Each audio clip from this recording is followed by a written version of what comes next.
Sasa dada, mimi kuna jambo limenileta hapa kwako. Ndio. Na nimeona sio vizuri Sasa nikisikie kitu ambacho kinatuhusu sisi katika familia yetu, alafu nisifiki kwa leo. Sasa jambo ni kuhusu mwanao kule. Ndio huyu Mwanao. afanyaje tena? Kitu ambacho nakisikia. Na tofauti na kuwekwa kibenteni tu. Wewe mwanamke ishafika wakati sasa ni kama anampelekesha. Anampelekesha kiasi cha kwamba anamfulisha nguo, anamwoshesha vyombo.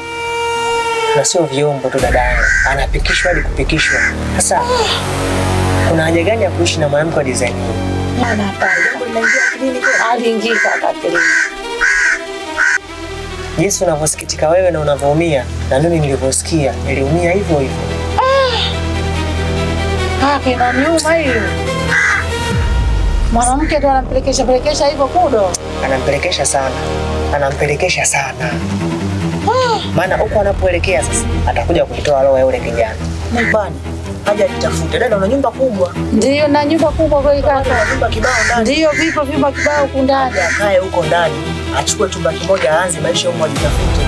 Sawa. Kunyanyasika mwanamke ambao hawana msingi. Mimi dada, ni hilo tu ambalo nilipita hapa kuja kueleza. Sawa kaka. Asante kaka kwa taarifa. Kwa sababu nimeona nikilifumbia macho ile swala naweza likatokea tatizo huko. Wewe kumbe upo kuna ufahamu kinachoendelea. Sijui kinachoendelea kakaangu. Kwa hiyo ni hivyo tu dada.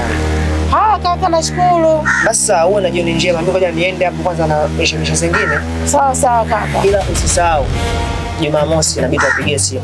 Wafike wote hapa. Sawa kaka. Sawa, haina shida. Haya kaka.